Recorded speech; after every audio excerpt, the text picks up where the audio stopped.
Hello everyone. Today we will discuss chapter 6, temple architecture and sculpture. Okay. Today when we say temple in English, we generally mean a devalaya, devkula, mandir, kovil, diol, devasthanam or prasada, depending on which part of India we are in. Okay. Most of the art and architectural remains that survive from ancient and medieval India are religious in nature. That does not mean that people did not have art in their homes at those times, but domestic dwellings and things in them were mostly made from materials like wood and clay, which have perished, or were made of metal like iron, bronze, silver, and even gold, which was melted down and reused from time to time. This chapter introduces us to many types of temples from India. Although we have focused mostly on Hindu temples, at the end of the chapter, you will see some information on major Buddhist and Jain temples too. However, at all times, we must keep in mind that religious shrines were also made for many local cults in villages and forest areas, but again, not being of stone, the ancient or medieval shrines in those areas have also vanished. The basic form of Hindu temple. The basic form of the Hindu temple comprises the following. First one is a cave-like sanctum, Garbhagriha, literally womb house, which in the early temples was a small cubicle with a small single entrance and grew into a larger chamber in time. The Garbhagriha is made to house the main icon, which is itself the focus of main ritual attention, much ritual attention. Second is the entrance to the temple, which may be a portico or colonnaded hall that incorporates space for a large number of worshippers and is known as mandapa. Third one is from the 5th century CE onwards, freestanding temples tend to have a mountain like spire, which can take the shape of a curving shikhar in North India and pyramidal tower called Vimana in South India. Fourth one is Vahan, that is the mount or vehicle of the temple's main deity, along with a standard pillar or dwaj is placed axially before the sanctum. Two broad orders of temples in the country are known, Nagara in the north and Dravida in the south. At times, the Vesar style of temples as an independent style created through the selective mixing of Nagara and Dravida orders is mentioned by some scholars. Elaborate studies are available on the various substyles within these orders. We will look into the differences in the forms further on in this chapter. As temples grew more complex, more surfaces were created for sculpture through additive geometry, that is by adding more and more rhythmically projecting symmetrical walls and niches without breaking away from the fundamental plan of the shrine. Okay, here you can see Kandariya Mahadeo temple, Khajuraho. Okay.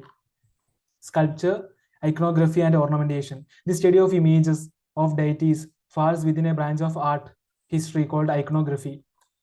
The study of images of deities falls within a branch of art history called iconography, which consists of identification of images based on certain symbols and mythologies associated with them. And very often, while the fundamental myth and the meaning of the deity may remain the same for centuries, its specific usage at a spot can be a response to its local or immediate social, political, or geographical context. Every region and period produced its own distinct style of images with its regional variations in iconography. The temple is covered with elaborate sculpture and ornament that form a fundamental part of its conception. The placement of an image in a temple is carefully planned. For instance, river goddesses Ganga and Yamuna are usually found at the entrance of Garbhagriha in a Nagara temple. Dwarapalas, doorkeepers, are usually found at gateways or gopuras of Dravida temples. Similarly, Mithunas, erotic images, Navagrahas, the nine auspicious planets, and yakshas are also found, placed at entrances to guard them. Various forms of or aspects of the main divinity are to be found on the outer walls of the sanctum. The deities of directions, that is the Ashta Dikpalas, the deities of the direction. Ashtadikpalas face the 8 key directions on the outer walls of the sanctum and or on the outer walls of a temple. Subsidiary shrines around the main temple are dedicated to the family or incarnations of the main deity. Finally, various elements of ornamentation such as Gavaksha, Vyala or Yali, Kalpalada, Amalaga, Kalasha, etc. are used in distinct ways and places in a temple. Okay. Now here you can see an illustration of Nagara temple. Okay, this is Garbhagriha. Garbhagriha, okay. Garbhagriha means okay. Entrance of a Garbhagriha, okay. Shigara, this is Shigara. This part is Shigara. Okay, this is Amalaka and this is Kalasha. Okay, the Nagara or North Indian temple style. This style of this one is sorry. This one is Pita. Okay, this style of the Nagara or North Indian temple style, the style of temple architecture that became popular in northern India is known as Nagara. In North India, it is common for an entire temple to build on a stone platform with steps leading up to it. Further, unlike in South India, it does not usually have elaborate boundary walls or gateways. Okay, does not usually have elaborate boundary walls or gateways, unlike the South India. Okay, while the earliest temples had just one tower or shikara, later temples had several. Okay, the Garbhagriha is always located directly under the tallest tower. There are many subdivisions of Nagara temples depending on the shape of the shikara. There are different names for the various parts of the temple in different parts of India. However, the most common name for the simple shikara, which is square at the base and whose walls curve or slope inward to a point on the top, is called the Latina or the Raksha Prasada type of shikara.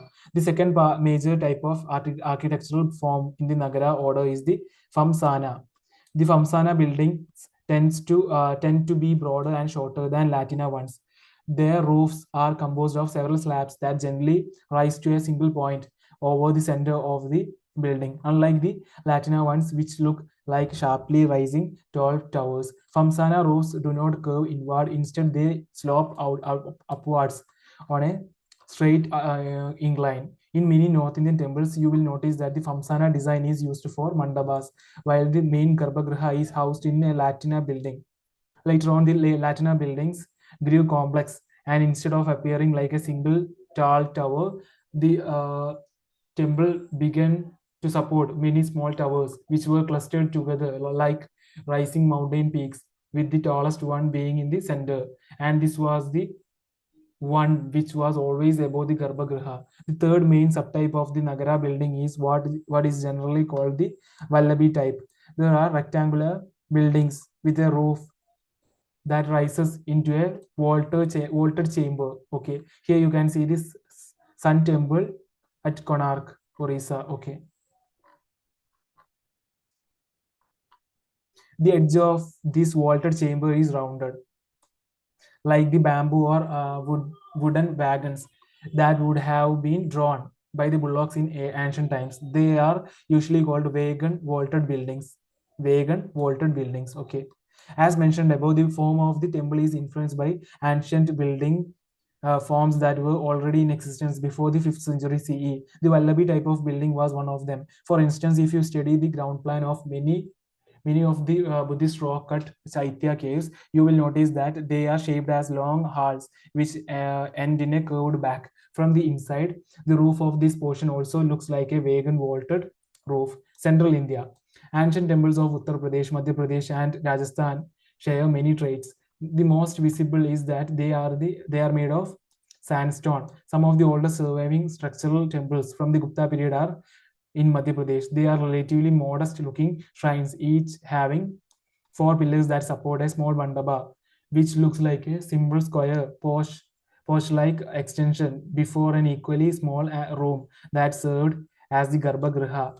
Importantly, of the two such temples that survive, one is at Udaygiri, which is on the outskirts of Vidisha and is part of a larger Hindu complex of cave shrines, while the other one is at Sanji, which was a Buddhist site.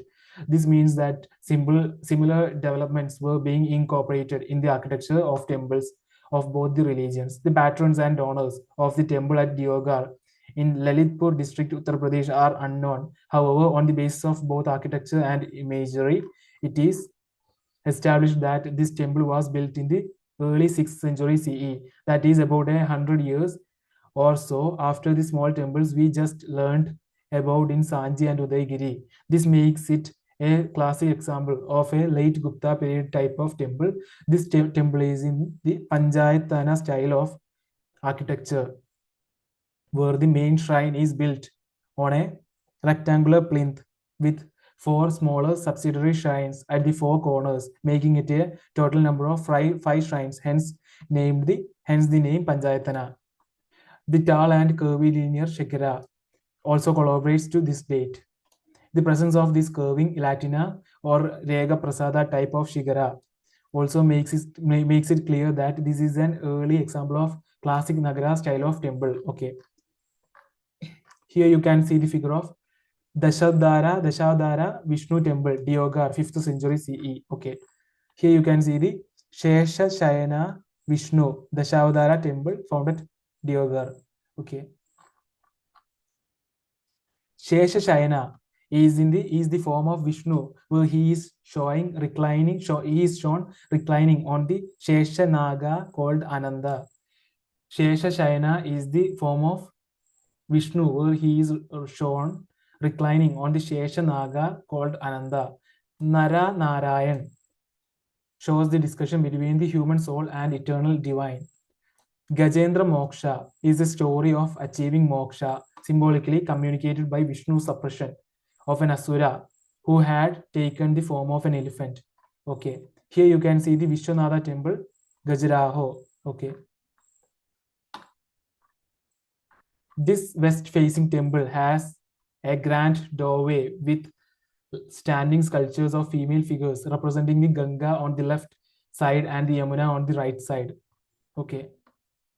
The temple depicts Vishnu in various forms, due to which it was assumed that the four subsidiary shrines must also have housed Vishnu's avatars, and the temple was mistaken for a Dashavadara temple. Okay. Here it's mentioned about the Dashavadara Vishnu temple, Deogar, 5th century CE. Okay. In fact, it is not actually known to whom the four subsidiary shrines were originally dedicated.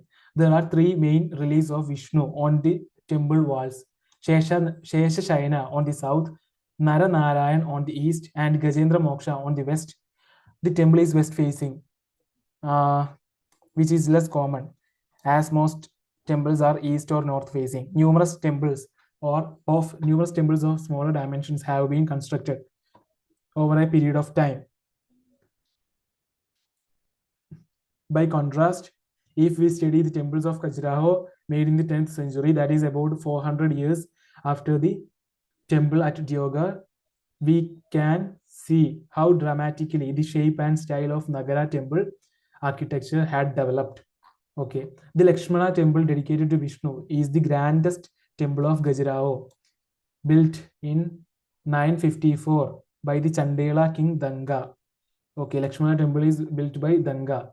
Chandela king Danga. Okay, a Nagara temple, it is placed on a high platform accessed by stairs. There are four smaller temples in the corners, and all the towers or shigaras rise high upward in a curved pyramidal fashion, emphasizing the temple's vertical thrust, ending in a horizontal fluted disc called an amalak, topped with a kalash or vase.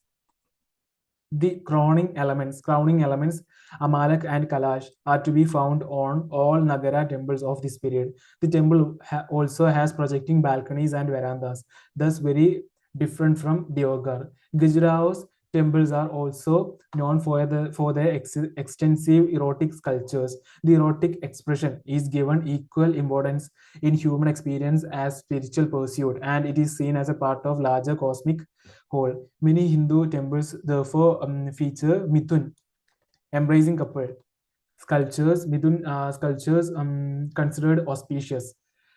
Usually they are placed at the entrance of the temple or an exterior wall, or they may also be placed on the walls between the mandapa and the main shrine. Gajaraho's sculptures are highly stylized with typical features. They are in almost full relief, cut away from the surrounding stone, with sharp noses, prominent chins, long slanting eyes, and eyebrows. The other notable example at Khajuraho is Kandariya Mahadev temple, dedicated to Lord Shiva. Okay. Kandariya Mahadev temple is dedicated to Lord Shiva. Okay. There are very many temples at Khajuraho. Most of them devoted to Hindu gods. There are some Jain temples as well as Chausat Yogini temple, which is of interest. Okay. Predating the 10th century, this is a temple of small square shrines of roughly hewn granite blocks, each dedicated to esoteric devis or goddesses associated with the rise of tantric worship after the 7th century. Several such temples were dedicated to the cult of the yoginis across Madhya Pradesh, Odisha, and even as far as Tamil Nadu. They were built between the 7th and 10th centuries, but few have survived. Okay, dance class, Lakshman Temple, Gajrao is depicted here. Okay. Here you can see the Sun Temple, Modhera, Gujarat. Okay. West India, the temples in the northwestern part of the India, including Gujarat and Rajasthan, and stylistically extendable at times to western Madhya Pradesh are too numerous to include here in any comprehensive way. The stone used to build the temples ranges in color and type. While sandstone is the commonest, a grey to black basalt can be seen in some of the 10th to 12th century temple sculptures. The most exuberant and famed is the manipulatable soft white marble, which is also seen in some of the 10th to 12th century Jain temples in Mount Abu and 15th century temple at Ranakpur. Okay, here you can see Sun Temple, Modhera, Gujarat. Okay. Among the most important art historical sites in the region is Samlaji in Gujarat, which shows how earlier artistic traditions of the region mixed with a post-Gupta style and gave rise to a distinct style of sculpture. A large number of sculptures made of grey schist have been found in this region, which can be dated between the 6th and 8th century CE. While the patronage of these is debated, the date is established on the basis of the style. The Sun Temple at Modhera dates back to early 11th century and was built by Raja Bhimdev I of the Solanki dynasty in 1026. The Sun Temple at Modhera dates back to early 11th century and was built by Raja Bhimdev I, the Raja Bhimdev I of the Solanki dynasty in 1026. The Solankis were a branch of later Chalukyas. There is a massive rectangular stepped tank called Surya Kund in front of it. Okay, uh, proximity of a sacred architecture to a water body, such as a tank, a river, or a pond, has been noticed right from the earliest times. By the early 11th century, they had become a part of many temples. This 100 square meter rectangular pond is perhaps the grandest temple tank in India. 108 miniature shrines are carved in between the steps inside the tank. A huge ornamental arch tornas leads one to the Sabha Mandapa, the assembly hall, which is open on all sides, as was the fashion of the times in Western and Central Indian temples. The influence of the wood carving tradition of Gujarat is evident in the lavish carving and sculpture work. However, the walls of the central small shrine are devoid of carving and are left plain as the temple faces the east, and every year at the time of the equinoxes the sun shines directly into this central shrine. Okay, East India. Eastern Indian temples include those found in northeast Bengal and Odisha. Okay. Each of these three areas produce distinct types of temples. The history of architecture in the Northeast and Bengal is hard to study because a number of ancient buildings in those regions were renovated, and what survives now are later brick or concrete temples at those sites. It appears that terracotta was the main medium of construction, and also for molding plaques, uh, which depicted Buddha and Hindu deities in Bengal until the 7th century. Okay, a large number of sculptures have been found in Assam and Bengal, which shows the development of important regional schools in those regions. Assam, an old 6th century sculpted door frame from Da Parvatiya near Tezpur, and another few stray sculptures from Rangagora Tea Estate near Tinsukia in Assam bear witness to the import of the Gupta idiom in that region. This post-Gupta style continued in the region well into the 10th century. However, by the 12th to 14th centuries, a distinct regional style developed in Assam. This style that came with the migration of the Thais from Upper Burma mixed with the dominant Pala style of Bengal and led to the creation of what was later known as the Aham style in and around Guwahati. Kamakya Temple, a Shakti Peeth Kamakya temple, a Shakti Peeth, is dedicated to goddess Kamakya and was built in the 17th century. Okay. Here you can see the temple, Sipsagar, Assam. Okay. Bengal. The style of sculptures during the period between the 9th and 11th centuries in Bengal, including Bangladesh and Bihar, is known as Pala style, named after the ruling dynasty at that time, while this style of those of the mid 11th to mid 13th centuries is named after the Sena kings. Okay. While the Palas are celebrated as patrons of many Buddhist monastic sites, the temples from that region are known to express the local Vanga style. Okay. The 9th century Siddheshwara Mahadeva temple in Barakar in Burdwan district, for example, shows a tall curving shigara crowned by a large amalaga and is an example of the early Pala style. It is similar to contemporaneous temples of Odisha. This basic form grows loftier with the passing of centuries. Many of the temples from the 9th to 12th century were located at Telkupi in Purulia district.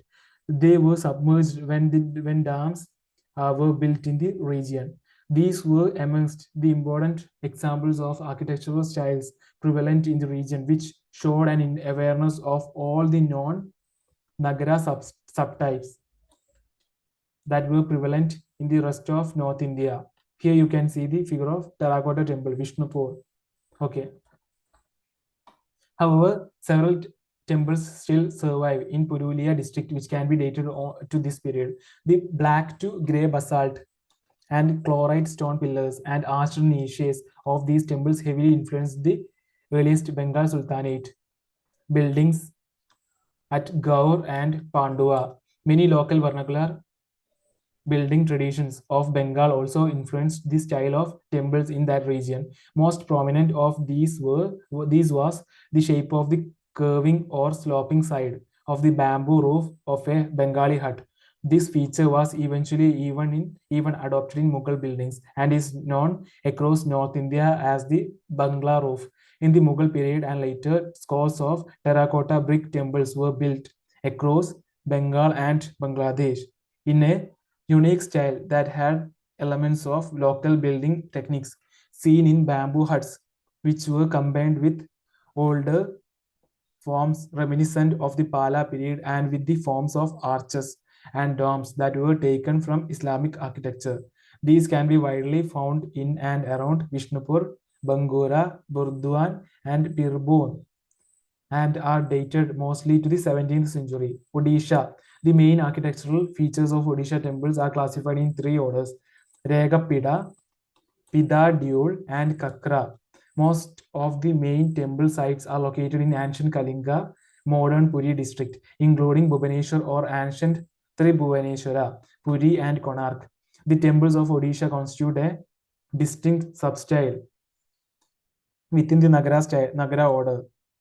In general, here the Chigara, called Diul in Odisha, is vertical almost until the top when it is suddenly curves sharply inwards. Okay, Diuls are preceded as usual by mandabas called Jagamohana in Odisha. The ground plan of the main temple is almost always square, which in the upper reaches of its superstructure becomes circular in the crowning mastaka. This makes the spire nearly cylindrical in appearance in its length.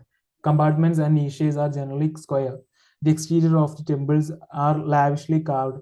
Their interiors generally quite bare. Odisha temples usually have boundary walls. Okay. Here you can see the Jagannath Puri temple.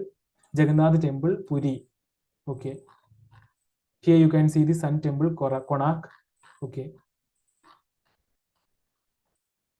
At Konark, on the shores of Bay of Bengal, lie the majestic ruins of the Surya or Sun temple built in stone around 1240. Its Shikara was a colossal creation said to have reached 70 meters, which proving too heavy for its site, fell in the 19th century. The vast complex is within a quadrilateral precinct of which the Jagamohana or the dance pavilion Mandapa has survived, which though no longer accessible, is said to be the largest enclosed space in Hindu architecture. The Sun Temple is set on a high basis. The Sun Temple is set on a high base, its walls covered in extensive, detailed ornamental carving. These include 12 pairs of enormous wheels sculpted with spokes and hubs, representing the chariot wheels of the sun god, who in mythology rides a chariot driven by 8 horses, sculpted here at the entrance staircase. The whole temple thus comes to resemble a colossal processional chariot. On the southern wall is a massive sculpture of Surya carved out of a green stone. It is said that there were 3 such images, each carved out of a different stone placed on the three temple walls, each facing different directions. The fourth wall had the doorway into the temple from where the actual rays of the sun would enter the Garbhagriha, the hills. A unique form of architecture developed in the hills of Kumaon, Garhwal, Himachal, and Kashmir. Kashmir's proximity to prominent Gandhara sites such as Taxila, Peshawar, and northwest Frontier lend the region a strong Gandhara influence by the 5th century CE. This began to mix with the Gupta and post-Gupta traditions that were brought to it from the Sarnath, Mathura, and even centuries in Gujarat and Bengal. Brahmin Pandits and Buddhist monks frequently traveled between Kashmir, Garhwal, Kumaon, and religious centers in the plains like Banaras, Nalanda, and even as far south as Kanjipuram. As a result, both Buddhist and Hindu traditions began to intermingle and spread in the hills. The hills also had their own tradition of wooden buildings with pitched roofs. At several places in the hills, therefore, you will find that while the main Garbhagriha and Shikara are made in a Rega Prasada or Latina style, the Mandapa is of an older form of wooden architecture. Sometimes the temple itself takes on a pagoda shape. Okay, the Karkota. Okay, the Karkota period of Kashmir is the most significant in terms of architecture. The Karkota period of Kashmir is the most significant in terms of architecture. One of the most important temples is Pandrayadan, built during the 8th and 9th centuries. In keeping with the tradition of a water tank attached to the shrine, this temple is built on a plinth built in the middle of a tank. Okay, here you can see the temple complexes in hills. Okay, although there are evidences of both Hindu and Buddhist followings in Kashmir, This temple is a Hindu one, possibly dedicated to Shiva.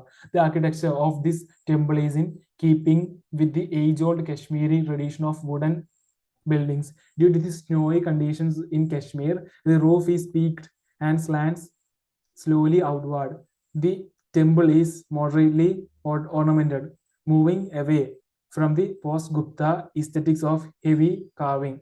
A row of elephants at the base and a decorated doorway are the only embellishments on the shrine.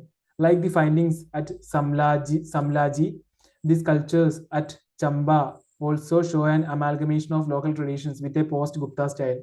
The images of Mahishasura Mardini and Narasimha at the Lakshna Devi Mandir are evidences of the influence of the post-Gupta tradition. Both the images show the influence of the metal sculpture tradition of Kashmir. The yellow color of the images is possibly due to an alloy of zinc and copper, which were popularly used to make images in Kashmir. This temple bears an inscription that states that it was built during the reign of Meru Varman, who lived in the 7th century.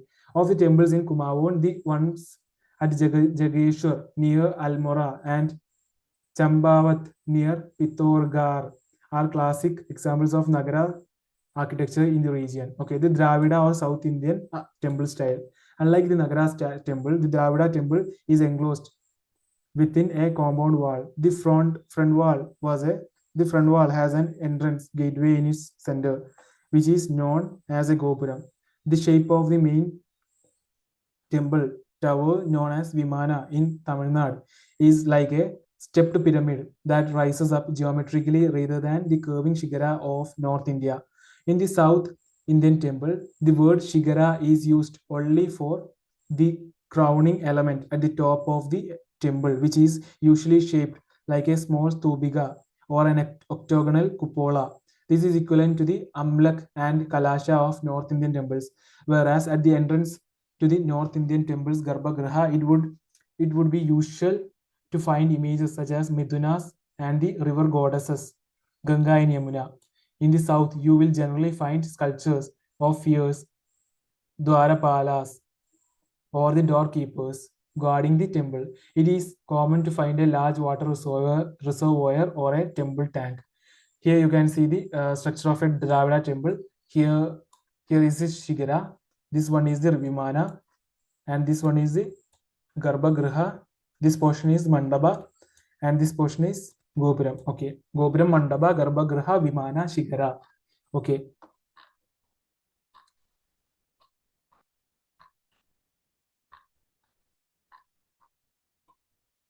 It is common to find a large water reservoir or a temple tank enclosed within a complex. Within the complex, subsidiary shrines are either incorporated within the main temple tower or located as distinct, separate small shrines beside the main temple. The North Indian idea of multiple shigaras rising together as a cluster was not popular in South India. At some of the most sacred temples in South India, the main temple in which the Garbhagriha is situated has in fact one of the smallest towers. This is because it is usually the oldest part of the temple. With the passage of time, the population and size of the town associated with that temple would have increased, and it would have become necessary to make a new boundary wall around the temple. This would have been taller than the last one, and its gopurams would have been even loftier. So, for instance, Sri Rangam temple in Tiruchirappalli has as many as 7 concentric rectangular enclosure walls, each with gopurams. The outermost is the newest, while the tower right in the center housing the Garbhagriha is the oldest. Here you can see the Meenakshi temple found at Madurai. Okay. The temples thus started becoming the focus of urban architecture. Kanjipuram, Tanjavur or Tanjore, Madurai and Kumbakonam are the most famous temple towns of Tamil Nadu, were during the 8th to 12th centuries. The role of temple was not limited to religious matters alone.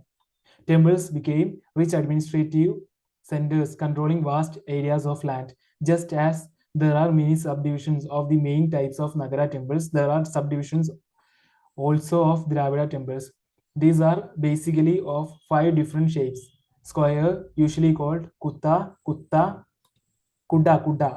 and also Kadurasra, rectangular or Shala or Ayadasra, elliptical called Gajaprishta or elephant backed, okay, or also called Vrittayada, deriving from vegan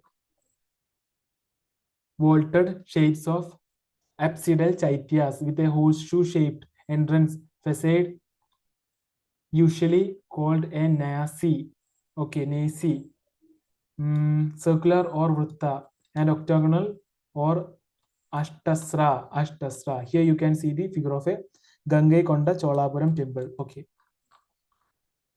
Generally speaking, the plan of temple and the shape of the vivana were conditioned by the iconographic nature of the consecrated deity. So it was appropriate to build specific types of temples for specific types of icons. It must, however, be remembered that this is a simplistic differentiation of the subdivisions. Several different shapes may be combined in specific periods and places to create their own unique style. The Pallavas were one of the ancient South Indian dynasties that were active in the Andhra region from the 2nd century CE onwards and moved south to settle in Tamil Nadu. Their history is better documented from the 6th to 8th century when they left many inscriptions in stone and several monuments. Their powerful kings spread their empire to various parts of the subcontinent, at times reaching the boundaries of Odisha, and their links with Southeast Asia were also strong, although they were mostly Shaivite. Several Vaishnava shrines also survived from their reign, and there is no doubt that they were influenced by the long Buddhist history of the Deccan. Their early buildings, it is generally assumed, were rock cut, while the later ones were structural. However, there is a reason to believe that structural buildings were well known even when rock cut ones were being excavated. The early buildings are generally attributed to the reign of Mahendravarman I, a contemporary of Chalukyan king. Okay. Here you can see the short temple found at Mahabalipuram. Okay.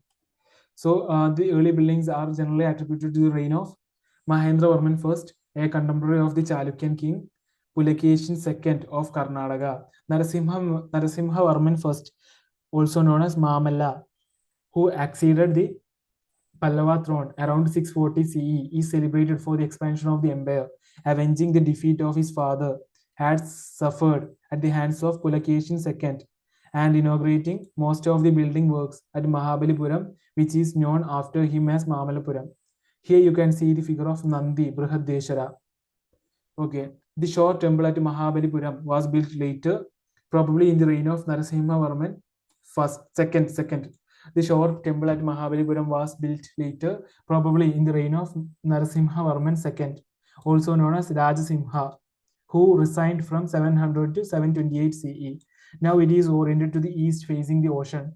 But if you study it closely, you will find that it actually houses 3 shrines, 2 to Shiva and 1 facing east and other west, and a middle one to Vishnu, who is shown as Ananda Shayana.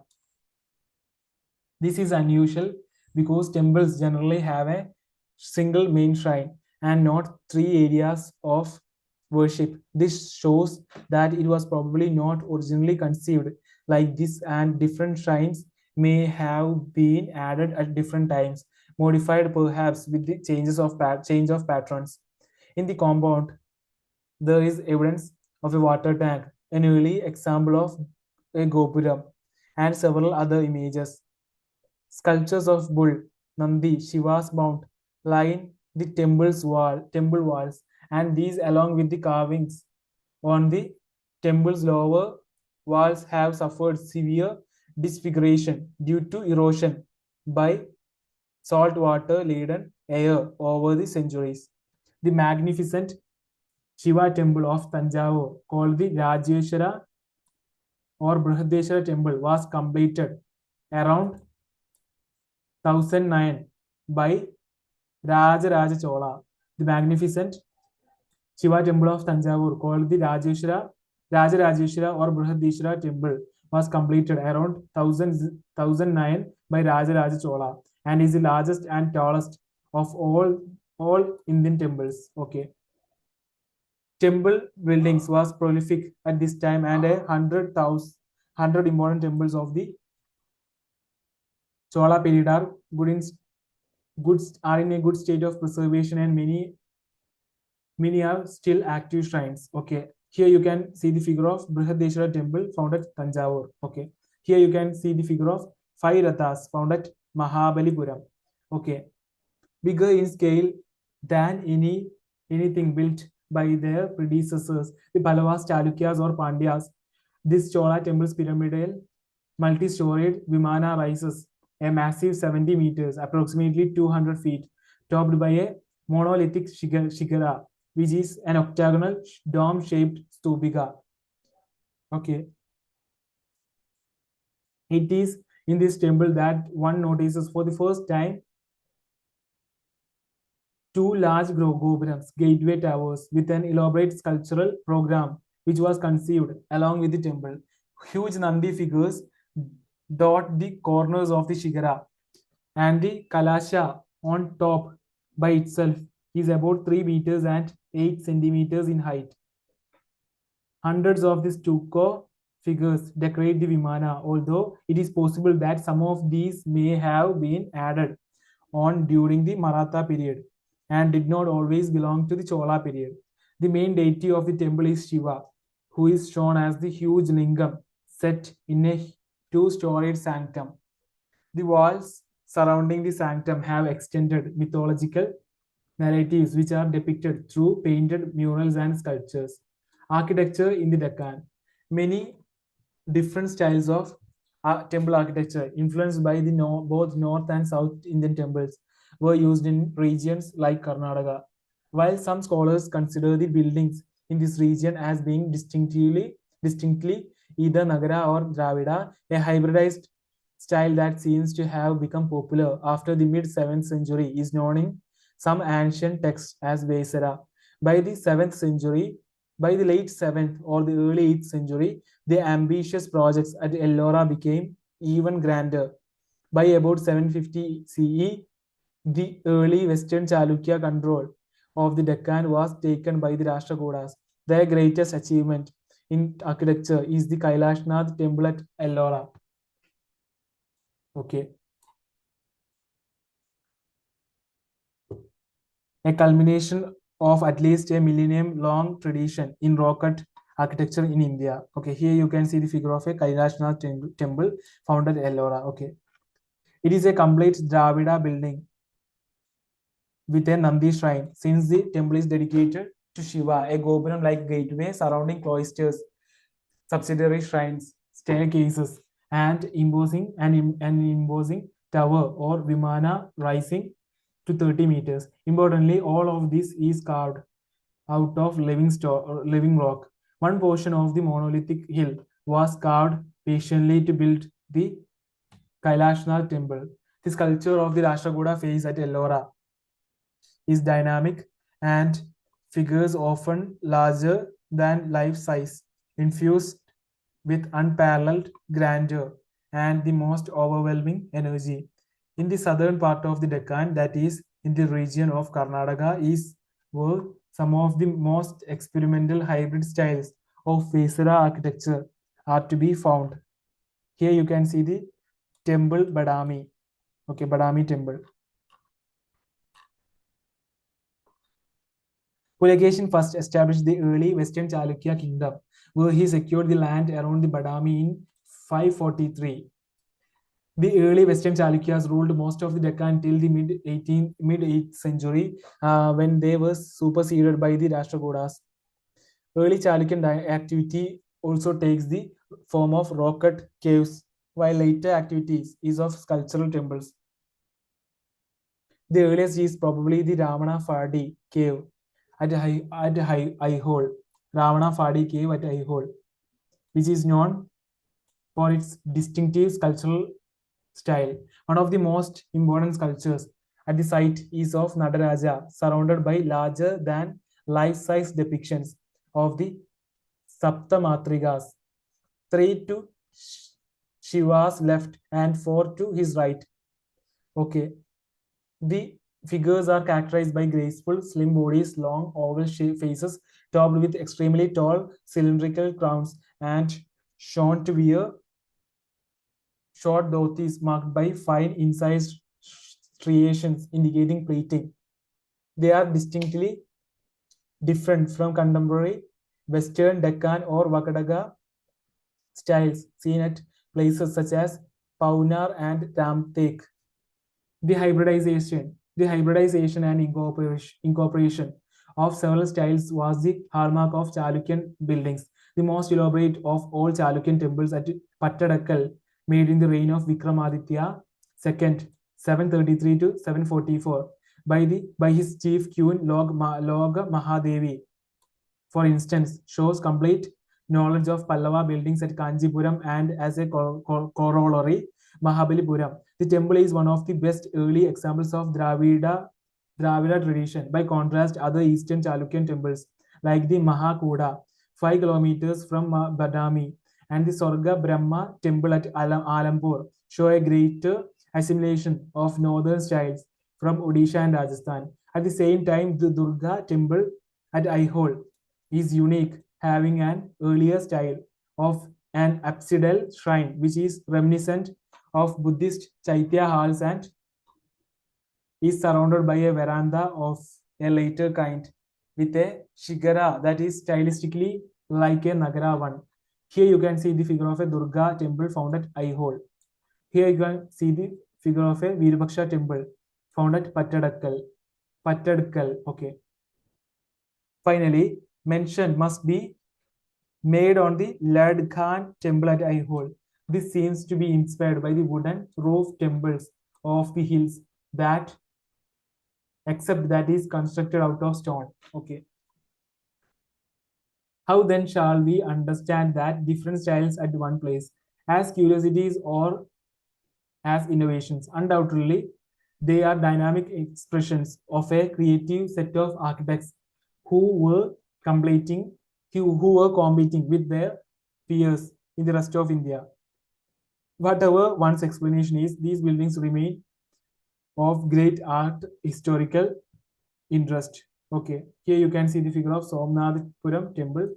Okay, with the waning of Chola and Pandya power, the Hoysalas of Karnataka grew to prominence in South India and became the most important patrons centered at Mysore. The remains of around 100 temples have been found in southern Deccan, though it is only 3 of them that are most frequently discussed. The temples at Belur, Halebid, and Somnathpuram.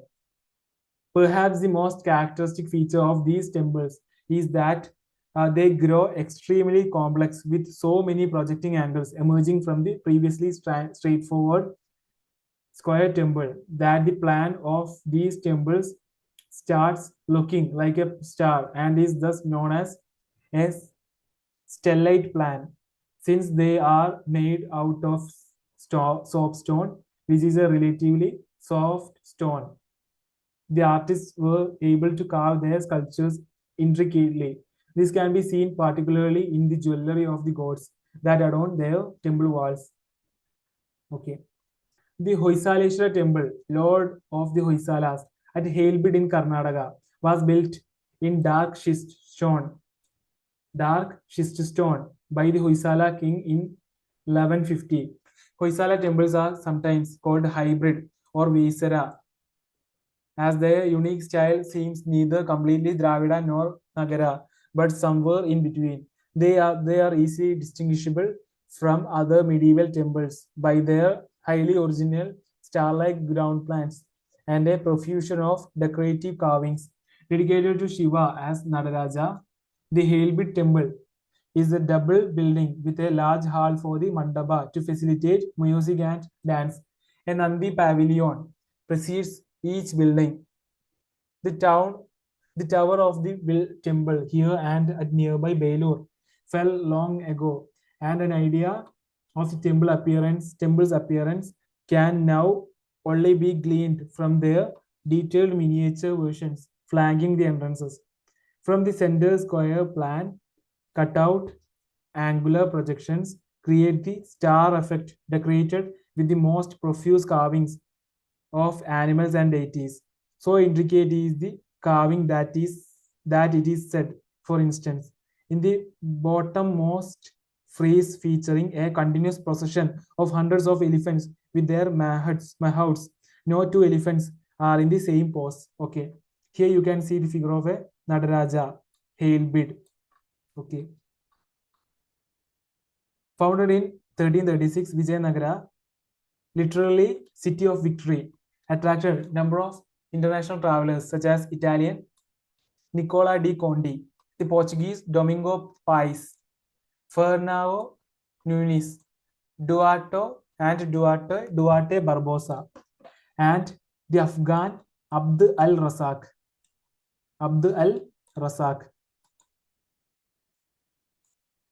Okay, who have left vivid accounts of the city. In addition, various Sanskrit and Telugu works document the vibrant literary tradition of this kingdom. Architecturally, Vijayanagara synthesizes the centuries-old Dravida temple architecture with Islamic styles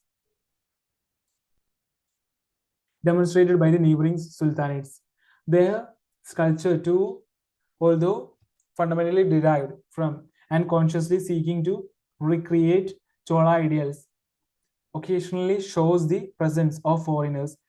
Their eclectic ruins from the late 15th and early 16th centuries preserve a fascinating time in history, an age of wealth, exploration, and cultural fusion, Buddhist and Jain architectural developments.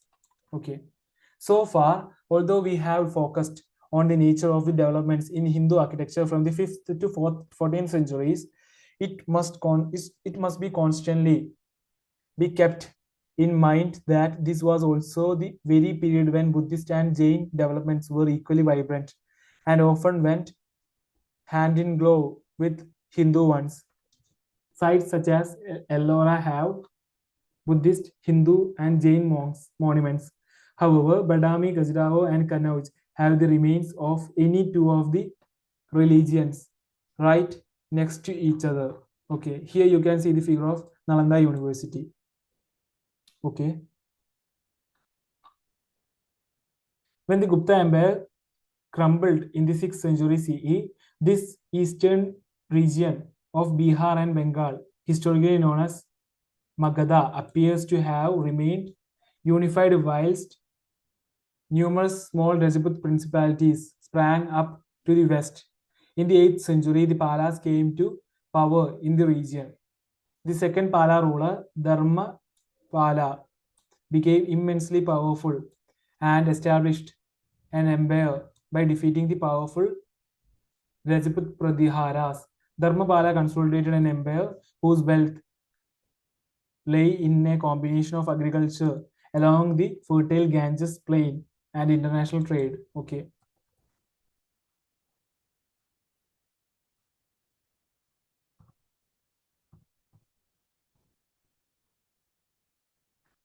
Here you can see the figure of Mahabodhi temple found at Bodh Gaya. Okay. The preeminent Buddhist site is of course Bodh Gaya. Bodh Gaya is a pilgrimage site since Siddhartha achieved enlightenment here and became Gautama Buddha.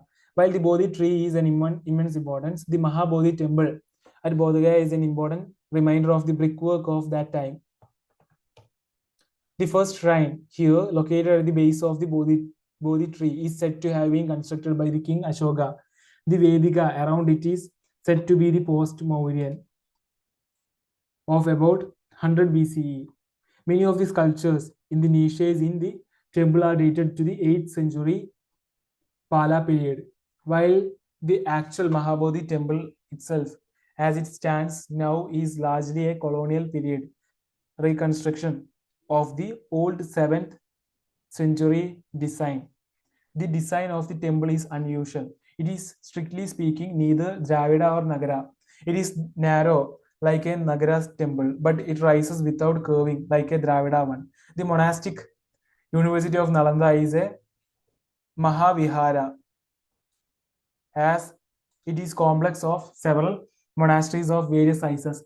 Till date, only a small portion of this ancient learning center has been excavated, as most of it lies buried under contemporary civilization, making further excavations almost impossible. Most of the information about Nalanda is based on the records of Xuanzang, previously spelled as Huansang, which states that the foundation of monastery was laid by Kumaragupta first in the first century, in the 5th century CE. Okay, most of the information about Nalanda is based on the records of Huansang, which says that the foundation of a monastery was laid by Kumaragupta first in the 5th century CE, and this was carried forward by the later monarchs who built up a fantastic university here. There is evidence that all three Buddhist doctrines, Theravada, Mahayana, and Vajrayana, were taught here, and monks made their way to Nalanda and its neighboring sites of Bodh Gaya and Kurkihar from China, Tibet, and Central Asia in the north, and Sri Lanka, Thailand, Burma, and various other countries from the southeastern parts of the Asia. Monks and pilgrims would take back small sculptures and illustrated manuscripts from here to their own countries. Buddhist monasteries like Nalanda thus were prolific centers of art production that had a decisive impact on the arts of all Buddhist countries in Asia. Here you can see the figure of sculptural details, Nalanda. Okay. The sculptural art of Nalanda in stucco, stone, and bronze developed out of a heavy dependence on the Buddhist Gupta art of Sarnath.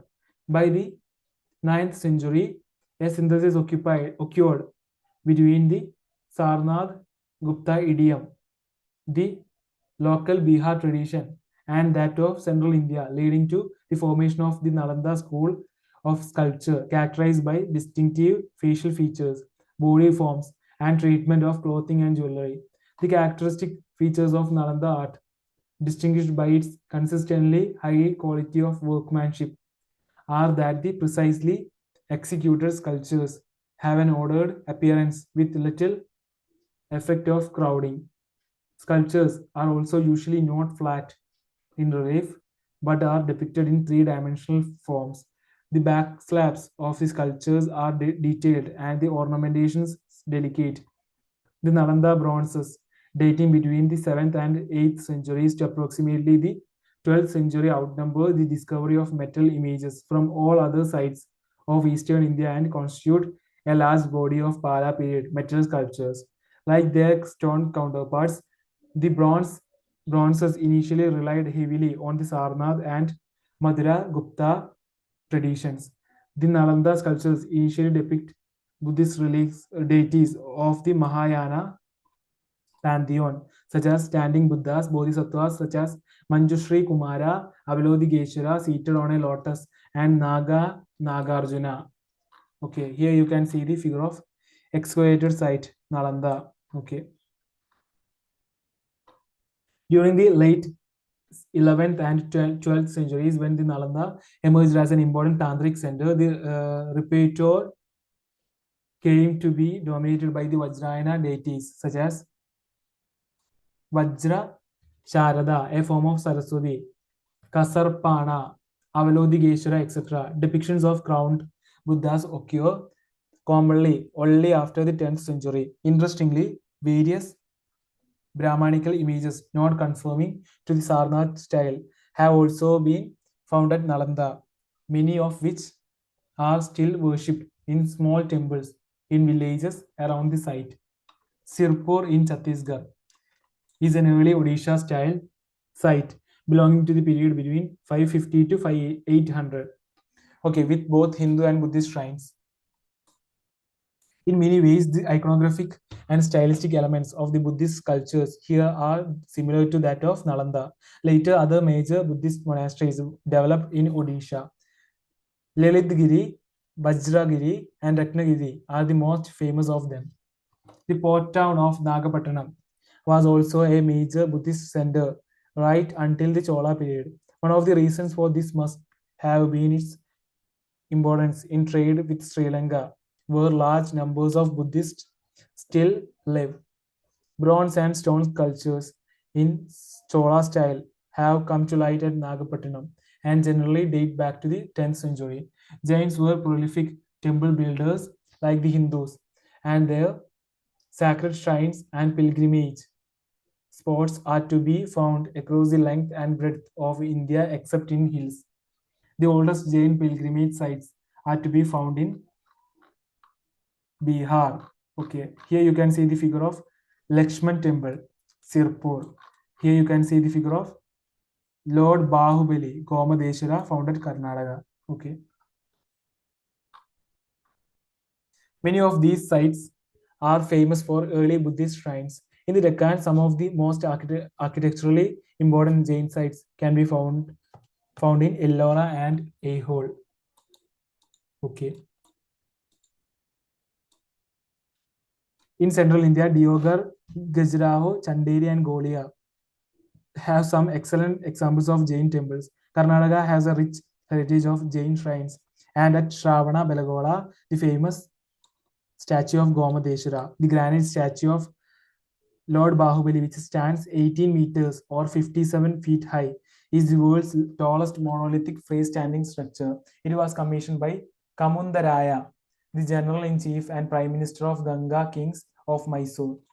Gujarat and Rajasthan have been strongholds of Jainism since early times. A famous hoard of Jain bronzes was found at Akota, on the outskirts of Baroda, dated between the end of the 5th and the end of the 7th century CE, finally cast through the long lost wax process.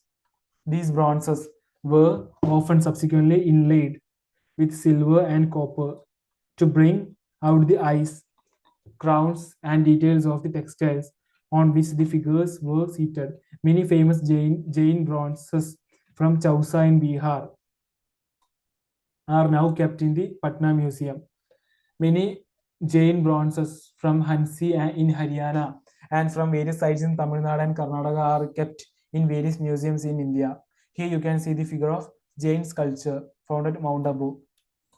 Okay, the Jain temples at Mount Abu were constructed by Vimal Shah, notable for a simplistic exterior in contrast with the exuberant marble interiors. Their rich sculptural decoration with deep undercutting creates a lace-like appearance. The temple is famous for its unique patterns on every ceiling and the graceful bracket figures along the domed ceilings.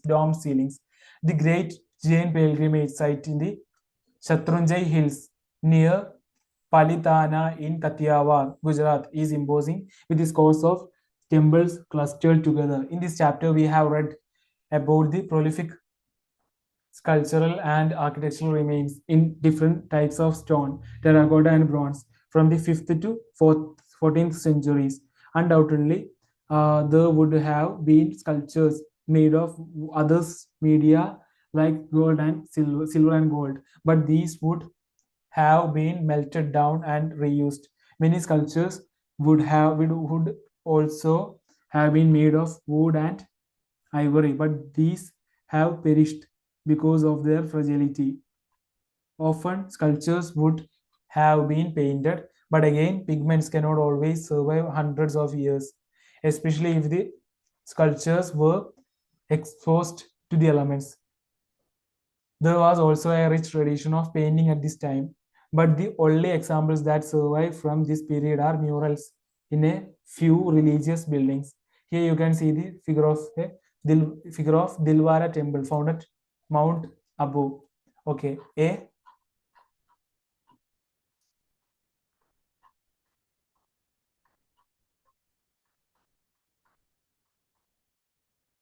large number of bronze sculptures have been found in the country, which shall be discussed in the next chapter.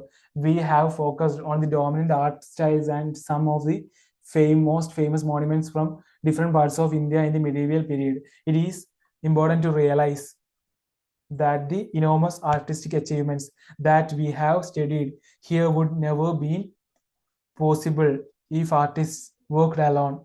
These large projects would have brought architects, builders, sculptors, and painters together. Above all, by studying these artworks, we are able to learn much about the kind of society that made these objects.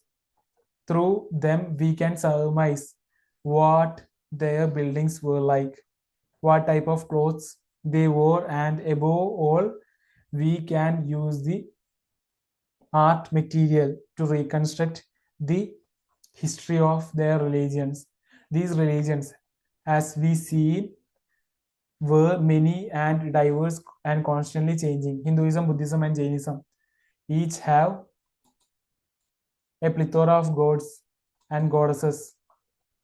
And this was the period when Bhakti and Tantra, two major developments, affected them. Temples also became a space for many other art forms, such as music and dance. And from 10th century onward, temples became large landowners and performed an administrative role as well. Okay.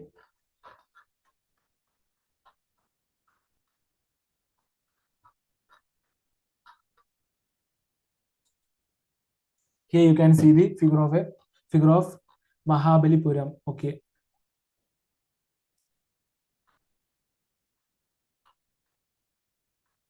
Mahabalipuram is an important coastal town from the period of Pallavas. It is dotted with several important rocket and freestanding structural temples, mostly made in the 7th and 8th centuries. This large sculptural panel, one of the largest and oldest known in the world, is nearly 30 meters long and 15 meters high. There is a natural cleft in the rock, which has been cleverly used by sculptors as a channel for water to flow down. This water collects in a massive tank in front of the sculpted wall. Scholars have interpreted the story depicted on the panel differently. While some believes that it is a story of the descent of Ganga from heaven to earth, others believe that main story is Kiradarjuniya or Arjuna's Penance, a poetic work by Barvi, which is known to have been popular in the Pallava court. Other scholars have interpreted the symbolism behind the sculptures to show that the whole tableau was created to be prashasti or something to praise the Pallava king, who they say would have sat enthroned in the tank in front of this extraordinary backup. A temple has been given prominence in the relief. Ascetics and worshippers sit before it. Above it is an emaciated, bearded figure standing in penance on one leg, his arms raised above his feet, above his head. He has been identified by some as Bagheera and others by Arjuna. Arjuna's penance was to obtain the Pashupata weapon from Shiva, whereas Bhagirath prayed to have Ganga brought to earth. Next to this figure stands Shiva, who has one hand in the bone bestowing gesture or the Varada Mudra. Okay. The small Gana or Dwarf who stands below this hand may be a personification of the powerful Pashupada weapon. All the figures are shown with a slender and linear quality in an animated state of movement. Apart from humans and flying celestials, there are several naturalistically carved birds and animals as well. Particularly noteworthy are the extraordinary, well modeled, and lifelike elephants and the pair of deer who are under the shrine. Okay.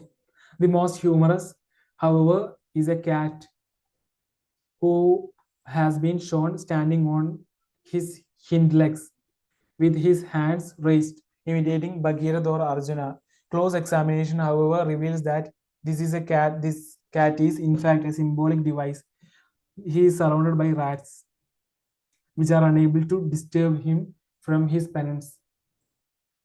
Perhaps this is a metaphor used by the artist to show how strong Arjuna's or Bhagirath's penance was, who is also standing still, undisturbed by his surroundings. Okay.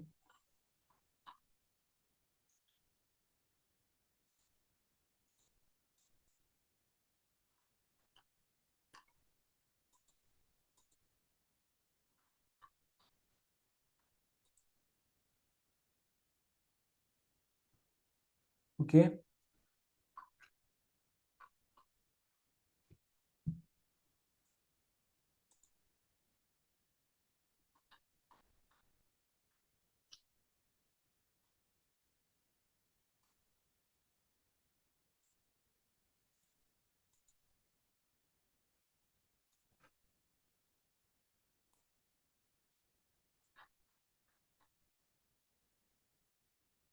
Here you can see the figure of Ravana shaking Mount Kailasa. Okay.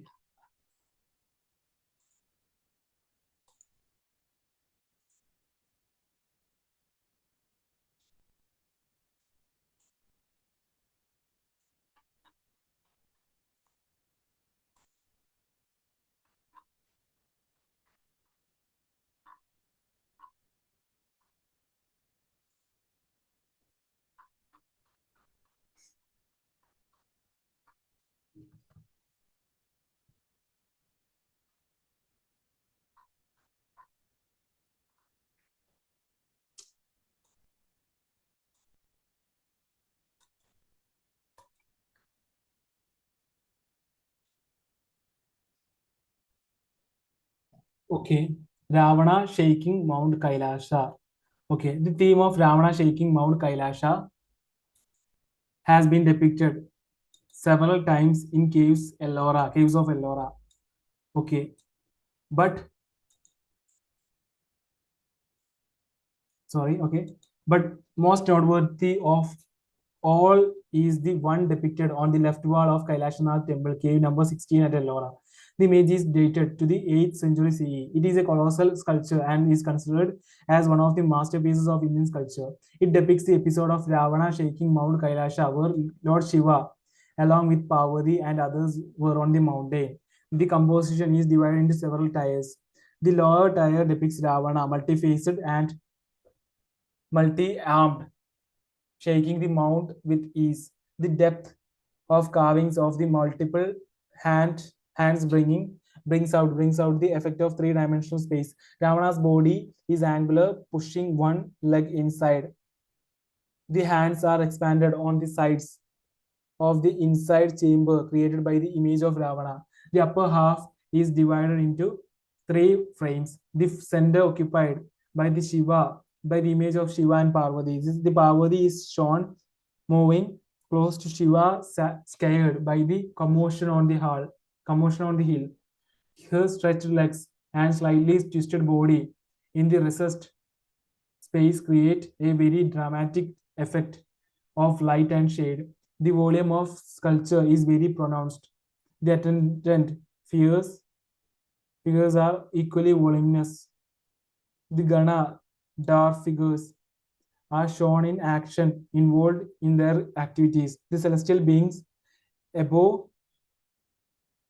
Shiva and Parvati witnessing the event are shown in frozen movement. Protrusion of volume and recession in the space are important landmarkings in the images of Ellora caves. Light and darkness has been exploited by creating the images in full round. Their torsos are slender with heaviness in its surface treatment. Arms are slim in full round. Attendant figures on the two sides have angular frontality. Every image in the composition is beautifully interwoven structurally with each other. Here you can see the figure of carvings on outer wall, Kailashnath temple, Ellora. Okay.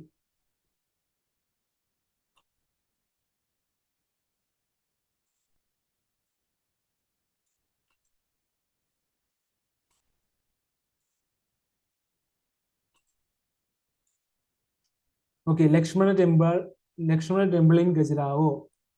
Okay, the temples at Gajrao are of the temples at Gajrao are all made of sandstone. Okay, they were patronized by Chandela dynasty. The Lakshmana temple represents the full-fledged developed style of temple architecture during the time of Chandelas. Its construction was completed by 954. The year, as per the inscription found at the base of the temple by Yeshovarman, the seventh ruler of Chandela dynasty. The temple plan is of Panjayatana type. Panjayana type. Okay, the temple is constructed on a heavy plinth. It consists of an Ardha Mandapa porch, the Mahamandapa, greater hall, and the Garbhagriha with Vimana. Each part has a separate roof rising backward. All the halls have projected posters on their walls but are not accessible to visitors. Their use is functional mainly for light and ventilation. The outer walls of the Garbhagriha and the outer and inner walls around the circumambulatory path are decorated with sculptures. The Shigara on the Garbhagriha is tall. The Gajrao temples are also known for their erotic sculptures. Many erotic sculptures are carved on the plinth wall. Some erotic sculptures are carved on the actual wall of the temple. Tier arrangements attire arrangements on the walls provide a very specific space for the placement of the images. The interior halls are also decorated profusely. The entrance to the Garbhagriha is sculpted with heavy voluminous pillars and lintels carved with small images as part of the door decoration. An image of Chaturmukha Vishnu is in the Garbhagriha. There are four shrines in each corner of the temple. There are images of Vishnu in three shrines and Surya in one, which can be identified by the central image on the lintel of the shrine doors. Drapery and ornaments are given a lot of attention. Okay. Okay.